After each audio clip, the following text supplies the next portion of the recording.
Panorama group, जो सोचता है वो करता है।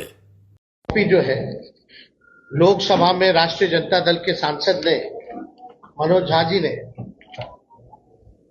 9वीं अनुसूची को लेकर के जो सवाल भारत सरकार से किया है और उसके अवज में जो जवाब भारत सरकार का आया है, उस क्वेश्चन और आंसर का आप सब लोगों को जो है डिस्ट्रीब्यूट किया गया है। और एक बहुत ही महत्वपूर्ण विषय था कि भाई जो महागठबंधन की सरकार ने, बिहार सरकार ने जाति आधारित गणना करा करके आरक्षण जो है पिछड़ों का, अति पिछड़ों का, दलितों का, आदिवासियों का 65% किया और 10% EWS को एज इट इज रखा। यानी देश के इतिहास में पहली बार किसी राज्य ने जाति आधारित गणना कराई और आरक्षण की सीमा जो है 75% लेकर के गई। एक ऐतिहासिक निर्णय था और उसके बाद भी हम लोगों का आशंका थी कि भाजपा के लोग किसी न किसी तरीके से, जिस प्रकार से कास्ट बेस्ड सर्वे जो हम लोग करा रहे थे, अपने मोहरों को कोर्टों में खड़ा करके किसी न किसी तरीके से डीले कराएंगे या ये होने नहीं देंगे, ये आशंका हम लोगों को पहले भी थी। इसलिए तात्कालीन जब हम लोगों की सरकार थी, हम उप मुख्यमंत्री थे, तो हमारे नेतृत्व में ही प्रेस कॉन्फ्रेंस हुआ था कैबिनेट निर्णय के बाद, और कैबिनेट ने हम लोगों ने रिकमेंड किया था भारत सरकार को कि जो आरक्षण की सीमा जो महागठबंधन सरकार ने बढ़ाया है पिछड़े, अति पिछड़े, दलित, आदिवासियों का, इसको शेड्यूल 9 में भारत सरकार जो है वो डाले।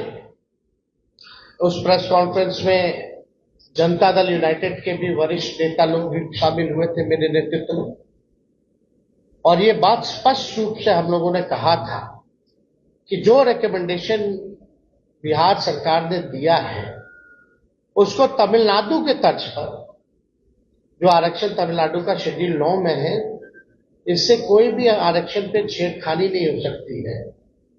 इसलिए इसको भी बिहार को उस तर्ज पे शेड्यूल 9 में डाला जाए। आप सब लोगों को पता है कि हमारे प्रस्ताव पर सभी दल के प्रतिनिधि मंडल प्रधानमंत्री से भी मिले, उस समय भी मना कर दिया गया। तो हम लोगों का संकल्प था और राष्ट्रीय जनता दल की पूरी लड़ाई सड़कों पर भी पहले भी हुई थी कि भाई जातीय गणना जो है पूरे देश में होनी चाहिए। लेकिन जब हम लोग सत्ता में आए, 17 महीने जब हम लोग सरकार में रहे, तो इस काम को हम लोगों ने किया, लागू किया। और हम लोग शुरू से कहते थे कि भाजपा जातीय गणना के खिलाफ है।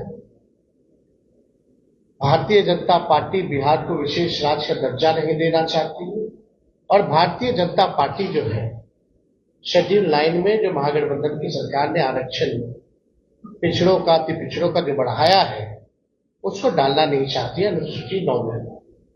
यानी तीनों चीज हम लोग उस समय भी शंकित थे कि कोई ना कोई कोर्ट चला जाएगा और इस प्रकार की बातें आएंगी। कोर्ट में ये मैटर गया और कोर्ट द्वारा जो है ये रोका गया। फिर ये मामला जो है अभी सुप्रीम कोर्ट में है, और हमने पहले भी कहा था कि अगर अनुसूची 9 में इसको नहीं डाला जाएगा तो हम लोग सड़कों पर आंदोलन करेंगे। और बिहार सरकार किस प्रकार से पक्ष रख रही है हमको, क्योंकि भरोसा नहीं है मौजूदा एनडीए सरकार पर, बिहार की सरकार पर, क्योंकि भाजपा जो है उसमें बड़ी पार्टनर है, और चाहे केंद्र में हो या बिहार में एनडीए की सरकार है। और मुझे पूरा भरोसा है कि एनडीए की सरकार, चाहे बिहार वाली हो या देश में हो, ये नहीं चाहते हैं कि जो आरक्षण की सीमा बढ़ाई गई है उसको अनुसूची 9 में डालें। तो हम लोगों का पहले भी कहे थे कि हम लोग इसमें सुप्रीम कोर्ट में हम लोग जाएंगे और हम लोग केवल इंतजार कर रहे थे भारत सरकार की जवाब का, जो कि स्पष्ट रूप से ये जवाब आप लोगों के समक्ष मिला है। इसमें यही सवाल पूछा गया था कि भाई क्या आरक्षण आप बढ़ाइएगा, अनुसूची में 9 में स्पेसिफिकली जो है बिहार के शेड्यूल 9 में आप डालिएगा कि नहीं डालिएगा। तो भारत सरकार ने जवाब दिया है, no sir, the matter falls under the preview of the state government as per provision of the constitution. अब आप बताओ, ये सरासर भारत सरकार झूठ बोल रही है। अनुसूची 9 में यानी शेड्यूल 9 में डालने का अधिकार केवल भारत सरकार को ही है, राज्य सरकार को नहीं है। ये पूरी तरीके से झूठ बोला जा रहा है, संसद में झूठ बोला जा रहा है। और ये विषय अगर अनुसूची 9 में नहीं डालने का है या स्टेट मैटर है, तो ऐसा तो नहीं कि भाई हम लोगों के हटने के बाद नीतीश कुमार जी ने अनुसूची 9 का जो प्रस्ताव हम लोगों को कैबिनेट द्वारा भेजे थे, इन लोगों ने वापस ले लिया हो। क्योंकि उस समय तात्कालीन जो अभी भी गृह मंत्री आपके अमित शाह जी हैं, उस समय जो ईस्ट जोन का जो बैठक चल रहा था, उसमें भी हम लोगों ने प्रस्ताव रखा, उनसे मांग की थी कि इसको अनुसूची 9 में डाला जाए। अब मामला है कि कोई भी, चाहे नीतीश कुमार जी हो, जनता दल यूनाइटेड के कोई नेता हो, सभी लोगों के मुंह में दही जमा हुआ है। कोई भी इसको लेकर के आवाज नहीं उठा रहा है। जब हम लोगों ने किया था इस काम को तो बड़े ढिंढोरे, is the part of the government of India. तो ये खेल जो ये लोग खेलना चाह रहे हैं, ये साफ दिखाता है कि इनके नियत पे सवाल उठ रहा है, कि इनके नियत ही नहीं है कि इसको शेड्यूल नहीं है। जब हम लोग जाति आधारित गणना करा रहे थे तो पूरी तरीके से ट्रांसपेरेंसी रखी गई थी कि कौन से स्टेज पे हम लोग हैं, क्या हो रहा है, नहीं हो रहा है, लोगों को जानकारी प्राप्त होती थी। अब बिहार सरकार सुप्रीम कोर्ट में क्या स्टैंड ले दी है, किए थे, कोई कुछ नहीं बोल रहा। यानी बिहार सरकार और नीतीश कुमार जी इतने सीट लाने के बावजूद क्या क्या नहीं किया गया था बिहार के विशेष राज्य के दर्जे को लेकर के, क्या क्या आंदोलन दिल्ली से लेके बिहार तक, अब देने वाला कौन है? भारत सरकार पार्लियामेंट में खड़ी होकर के, यानी उन्हीं की सरकार खुद मना करती है कि बिहार को हम स्पेशल राज्य का दर्जा नहीं दे सकते। खुद ही कह रही है कि हम अनुसूची 9 में हम नहीं डालेंगे, ये स्टेट मैटर, स्टेट चाहिए। और अनुसूची 9 का तो सब लोग जानते हैं कि भाई भारत सरकार के हाथ में ही है और किसी के हाथ में नहीं। वरना अनुसूची 9 में अगर राज्य सरकारों को होता, या बता दें, या तो ये भी जवाब इसमें दे देना चाहिए है कि इस लड़ाई को लेकर के हम लोग आंदोलन तो करेंगे ही करेंगे सड़क पर, लेकिन कोर्ट में भी हम लोग पक्ष रखेंगे। और हम लोग तो इसको लेकर के राष्ट्रीय जनता दल अगले सोमवार, सावन का महीना है, और हम लोग सोमवार तक हम लोग जो है अपना पिटीशन जो है सुप्रीम कोर्ट में हम लोग अर्जी राष्ट्रीय जनता दल द्वारा, भारत सरकार मना किया तो जनता दल यूनाइटेड के लोगों का क्या प्रतिक्रिया है इसमें? कोई दूसरा तीसरा दल है मजबूत तो वो जनता दल यूनाइटेड है, यानी एक अहम पार्टनर के रूप में है, निर्णायक भूमिका में है। तो जब आपकी बात ही नहीं सुनी जा रही है, ना बिहार को विशेष की तो मांग थी कि भाई जातीय गणना जो है पूरे देश में होनी चाहिए, तो आज तो मुख्यमंत्री स्थिति में है कि अगर मजबूती से अपनी बात को रखेंगे तो मोदी जी की हिम्मत नहीं है मना करने को। तो कम से कम क्या मुख्यमंत्री जाति आधारित गणना, डबल इंजन की सरकार 6 महीने हो गई है के अंदर को दुगना करने का हो, चाहे जाति आधारित गणना कराने का हो, आरक्षण की सीमा को बढ़ाने का हो, सरकार मतलब जनता दल यूनाइटेड बीजेपी, इसमें बिहार की पार्टियां हैं एनडीए में, बिहार को ही वोट लेके अब बिहार को विशेष राज्य का दर्जा नहीं दे दिए, बिहार का ही वोट लेकर के सारा काम करके आरक्षण को 9वीं अनुसूची में नहीं डाला जा रहा, पैकेज नहीं दिया जा रहा अलग से। बजट में तरह तरह की बातें आई, जितना इंफ्रास्ट्रक्चर का पुराना मामला जो हमने उठाया वही सारा उसी टाइम हो गया था, उसी चीज को दोहराया गया, खाली नोट कवर बदल दिया गया। तो हम लोग इसको लेकर के हम लोग जो है जनता के बीच जाएंगे, अदालत सर्वोच्च न्यायालय हम लोग जाएंगे और अपने पक्ष को मजबूती के साथ रखेंगे और किसी भी कीमत पर जो आरक्षण महागठबंधन की सरकार ने बढ़ाया था उसको खत्म नहीं होने देंगे। सवाल पूछना हो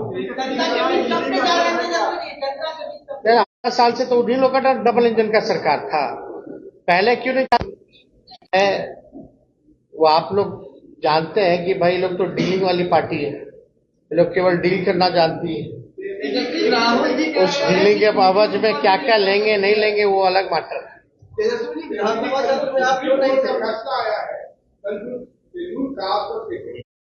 कि राष्ट्रीय जनता दल जो है सर्वोच्च न्यायालय के अनुसूचित जाति और जनजाति के आरक्षण के वर्गीकरण के पक्ष में नहीं है और ये निर्णय 1932 के पुनः पैक्ट और संविधान के मूल भावनाओं के खिलाफ हम उसको पाटने के लिए ये आरक्षण है। तो इसको तो आर्थिक तौर पे ये आया कहां से मामला? तो ये पूरी तरीके से हम लोग जो है इसके पक्ष में नहीं है वर्गीकरण को लेकर के। ये आर्थिक 1% कितना लैंड किसके पास है? ये सबके पास है, से पिटाई की जाती है। जब शादी में घोड़े पे बैठा, घोड़ी पे नहीं बैठने दिया जाता है, पूजा पाठ नहीं करने दिया जाता है। दलितों और आदिवासियों को तो छोड़ो, अखिलेश यादव जी मंदिर जाते उसको भी धोया जाती का मालिक ना बने, उसका वो ना बने। दलित आदिवासी अपना भला स्वयं जानते हैं, अपना निर्णय वो खुद करना जानते हैं। इसलिए हम लोग पूरी तरीके से जो है केंद्र सरकार से हम चाहते हैं कि अध्यादेश ला करके जो विसंगति है उसको दूर किया जाए इस मामले में। और इसमें क्यों नहीं अध्यादेश लाया जा सकता? जब केंद्र सरकार SC/ST एक्ट को लेकर के अध्यादेश ला सकती है तो इस मामले में अध्यादेश क्यों नहीं लाया जा रहा? तो हम लोग तो चाहेंगे कि एनडीए की जो सरकार है इसमें अध्यादेश ला करके विसंगतियों को जो है दूर किया जाए। अनुराग ठाकुर ने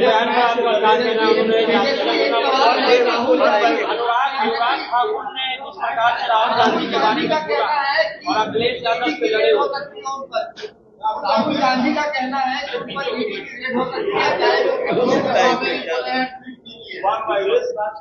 देखिए सब तो सबके सामने है ही, अब कोई मतलब नहीं रह गया रेड मारो या वो करो। ईडी और जांच एजेंसियों का कोई महत्व रह गया है क्या? कोई फेयर है ही नहीं। तो इसलिए इस पे ज्यादा हमको टिप्पा टिप्पणी नहीं करना है। किस प्रकार से ये लोग सरकार का खिलौना बना हुआ है ये सबको पता है। अनुराग ठाकुर ने जो ओबीसी समाज और कोई इससे एक मिनट, जैसे कि पार्लियामेंट में गवर्नमेंट ने ये रिप्लाई दिया है कि ये 9th शेड्यूल में लाना स्टेट गवर्नमेंट का सब्जेक्ट है। डू यू थिंक कि government is misleading the house? First thing and second, ये तो स्पष्ट तौर से क्या है कि झूठ बोल रहे हैं, मिसलीड कर रहे हैं। क्या कोई आप लीगल ओपिनियन इस पे लेकर कर तो जाएंगे? They will be going to the court and will be अपना जो पक्ष है, जो हमारा साइड है, we will put in view of the court. विजय चौधरी ने आपको याद होगा विधानसभा में कहा था कि हम लोगों ने अष्टोत्तर भेज की है और ये भी कहा, दूसरी बात एक लीजिए कि जब मामला कोर्ट में है और कोर्ट ने इस पर रोक लगा दी है, भाई साहब डालने का क्या मतलब है? एक मिनट भैया, हम लोग जब प्रेस कॉन्फ्रेंस किए थे कैबिनेट का जब रिकमेंडेशन करा के तब कोर्ट को गया था, तब क्यों नहीं किया बीजेपी का सरकार? तभी 9वीं अनुसूची में डाल देता। अभी की स्थिति में नहीं अरे अभी यही तो शक है। ये लोग भाजपा के लोग ही जो है उनको खड़ा कर दिया जाता है कोर्ट में। आप हिस्ट्री जरा निकाल दीजिए, जो कास्ट बेस्ड सर्वे के खिलाफ जो कोर्ट गए थे, पहली बात तो बिहार का व्यक्ति था ही नहीं, वो बिहार का व्यक्ति था ही नहीं, तो भाजपा का वर्कर था। तो हम ये कहना चाहते हैं कि भाई जिसका डर हम लोगों को था वो हो रहा है। अब भारत सरकार का इस पर जवाब भी आ गया है। अब कोर्ट में है तो हम कहां मना कर रहे हैं कि कोर्ट में नहीं है। हम तो कह रहे हैं हम भी कोर्ट जा रहे हैं, लेकिन कोर्ट में बिहार सरकार पक्ष रख रही है नहीं रख रही है अच्छे से, कम से कम हम तो रखेंगे ना अच्छे से, क्योंकि they are the part of the India government. अच्छा टेल मी, आप बताइए रिफ्यूज कौन सी सरकार ने किया? Government of India. JDU is the part of government of India और नॉट? उनका निर्णय जेडीयू का निर्णय है कि नहीं है? उन्हीं का निर्णय। तब किसको बोल रहे हैं कि हम यहां से, यहां भी तो उन्हीं की सरकार है। ऐसा नहीं है कि जेडीयू का जो सरकार है वो किसी और के साथ, भाजपा के साथ है। अब भाजपा की बदौलत ही है यहाँ, और वहां इनके बदौलत है। तो मुख्यमंत्री को इतना तो हैसियत अब मिल गया है ना भाई, अब इसकी स्टैंड ले सके, और जो स्टैंड ले उसको होना चाहिए, वरना गिराओ सरकार। तो नियत ही आपका ठीक नहीं है किस बात का। चलिए थैंक यू। देवेश चंद्र ठाकुर लालू यादव की बड़ाई कर रहे हैं। देवेश चंद्र ठाकुर हो गया वो। हाँ कहाँ थे हम, तो सारा देख ही रहे थे। चलिए।